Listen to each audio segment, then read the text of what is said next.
Hey, Dustin Tibbetts here, financial advisor with Jazz Wealth Managers. How you doing today? Hope you're having a great day out there. I want to talk about personal returns for 2020. Number of different ways that you could build wealth in 2020, but I don't want to talk about going and working for Uber and driving people all around places, snotting in the back of your car and stuff, or selling crap on Amazon. No, I'm talking about things that you can actually control today. So I hope you'll stick with me here for a second. Let me go through this. These will be 4 different ways that you could build wealth.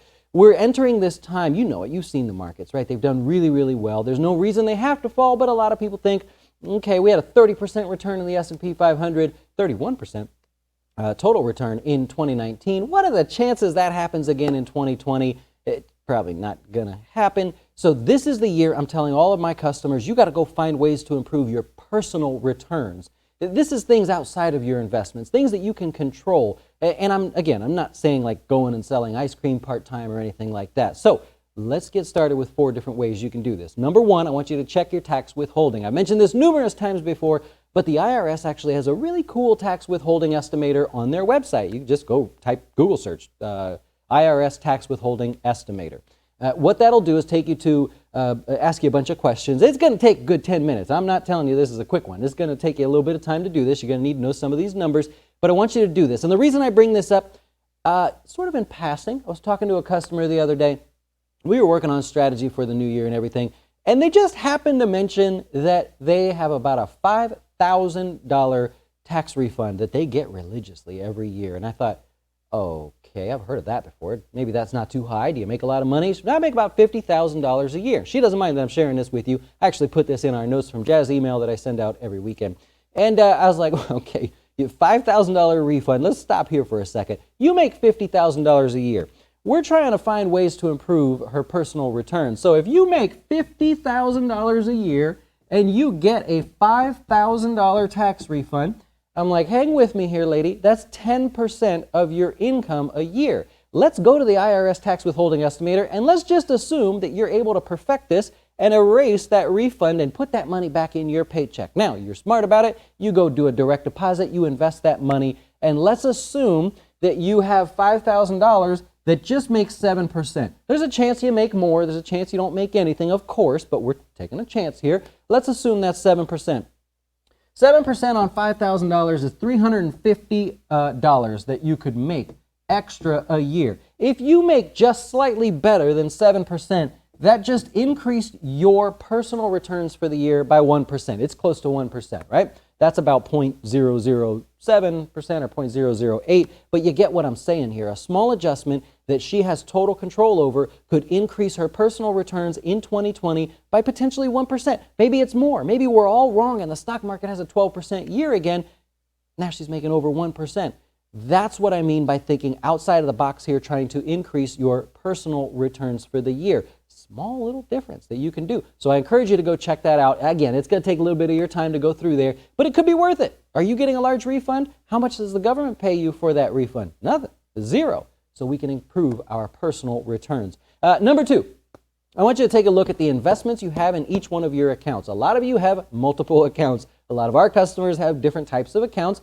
Maybe they hit the max on their Roth IRA and they're trying to save a little bit more, and so they have 2 accounts. You might have a 401k at work, and okay, well, got money in there as well. So let's now dive in deeper and say, okay, I got these 3 accounts, 2 accounts, whatever it is. What investments go in what account? Well, if you have a taxable account, just a general brokerage account, by the way, those are great accounts to have for retirement. We could debate this, but I'd probably do a video on this one. Having a taxable account is a great retirement vehicle if you have to use it. Of course, take the tax advantage ones before you go to the taxable account, but hear me out a second. If you have a taxable account, what type of investments go in there? Your growth stocks, your growth funds, things like that, things that pay little to no dividends. Dividends are typically taxed at ordinary income. Some are taxed at long-term capital gains or short-term, but most of the time it's ordinary income. Okay, so in your account, think about this. If you have growth stocks in your taxable account and you hold them, you're not a day trader or anything like that. If you hold them, you could potentially pay 0 tax on that money. The profit that you make, 0 tax. You put the money in after tax, of course, but you could pay potentially 0%. Let's say you're married filing jointly. Let's go to the thing for this one here. Let's say you're married filing jointly and you make $80,000, somewhere under $80,000 a year. I believe that's the cutoff. I think for 2020 it's $80,250 or somewhere right in there.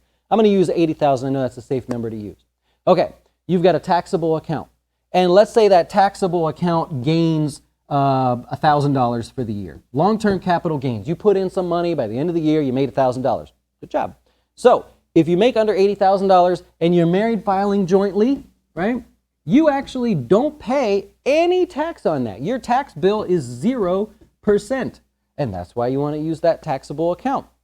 Now, a Roth IRA, you could also put your growth type stocks in there as well, because we know there's no tax in a Roth IRA. It's tax-free, the gains and everything like that. But IRAs, you don't really want that in there. IRAs, you don't necessarily put growth stocks in there because IRAs are taxed at ordinary income. So that same couple, $80,000, if they make $80,000 in that year and they're pulling distributions out of their IRA, they're forced to pay the 12%, right? Because they're taxed at ordinary income. Currently, that's the tax bracket. They would essentially pay 12% would be their tax rate there. So it doesn't make a whole lot of sense there. We're saving them money by just simply moving investments into different accounts. Shift those investments. That's the strategy. That's the kind of thing I love to help customers here with. It makes a big difference there. You could also make the argument, well, what if I make over $80,000 in a year? Now I don't get the 0% long-term capital gains. Let's do that one as well while we're here, because you guys are watching. You know, having a good time, right? So let's say you make $120,000 as a couple married filing jointly. Okay, now you are not going to get the 0% tax on the long-term capital gains. It's not a tiered system like our tax brackets are.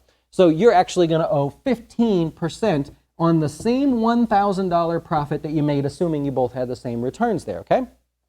So you're going to owe 15%, and you go, ooh, well, that's not too good. Well, let's talk about it for a second. In your IRA, if you make the $120,000, you make $1,000 profit, you take $1,000 out, you're taxed at ordinary income.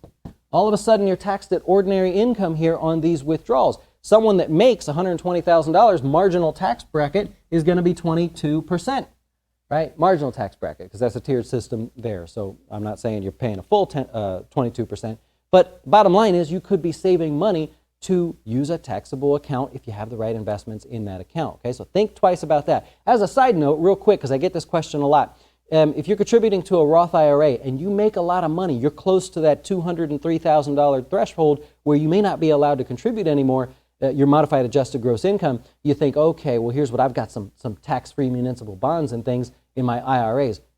That counts. You got to add that interest back to your adjusted gross income to get your modified adjusted gross income. So be very careful there. I've seen that trip a few people up. All of a sudden, they're not supposed to be contributing to the Roth IRA, but they do. Not supposed to do that. Okay, that's number 2. Get the right investments in the right accounts. Don't just focus on the investments that you put in there. Number 3, consider a personal loan. Should you consider a personal loan? Oh, I'm going to get some grief for this one. Here we go. Let's talk about this one. I've done a video on this one in the past. I've done a class for customers and things, but let's just say, take a look at your credit card debt. Do you still have some credit card debt?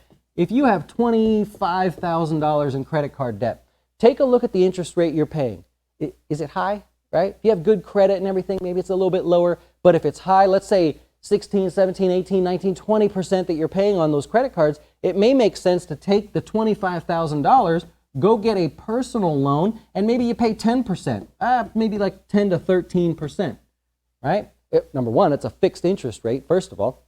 But I've done examples of these in the past where we show the difference between keeping your credit cards because you wouldn't want to go get the personal loan and what that would take, how long it would take you to pay that off, versus going and getting a personal loan. It's going to have a fixed time window, so maybe 5 years or something. The payment could be higher. If you can afford that by shifting the money to the personal loan, hey, now we're saving an extra few percent. So far, these 3 things here are adding those percents to your personal return. That's the goal for this year, whatever it takes. Now notice, I'm not talking about things like, going and driving for Uber and all that stuff and side hustle and all that great stuff. I'm talking about things that you can actually control. You just take a little bit of time to do that. All right, number 4, the fourth way that you can grow your wealth in 2020. You getting a tax bill about now? Not an income tax bill. I'm talking about your property tax. You own a house? See, in our area, they're starting to send out the property tax bills. Don't just throw them away. Take a look real quick, right? Did you find that your assessed value on your property has increased a little too much? Do you disagree with that? you know you're allowed to appeal that. In our area, you have 90 days from when you get that bill to actually go appeal it. You actually go and say, I disagree with the numbers you're coming up with. I think it should be lower, right? You can do that. Now, some places are 30 days, so when you get that bill, flip it around and take a look and see how long you have to appeal. Also, look for the instructions on how to appeal your property tax bill. You're allowed to do that. If things have gotten a little out of control in your area and you want to appeal that tax bill, you can go ahead and do that. The instructions should be on your tax bill there. And according to the National Taxpayers Union, they said about 2 to 4 out of 10 people actually win and get a lower tax bill. So let's just say it's 2 out of 10 people. 2 out of the 10 people that watch this video, I hope more than 10 people watch it, will get a lower tax bill. That could add some extra dough to your pocket, grow your wealth. It's things that now you have this extra cash to do something with. Maybe go pay off that personal loan, but you've got some ideas. Anyways, I just wanted to give you 4 interesting ways to increase your wealth, really, by focusing on your personal returns for 2020.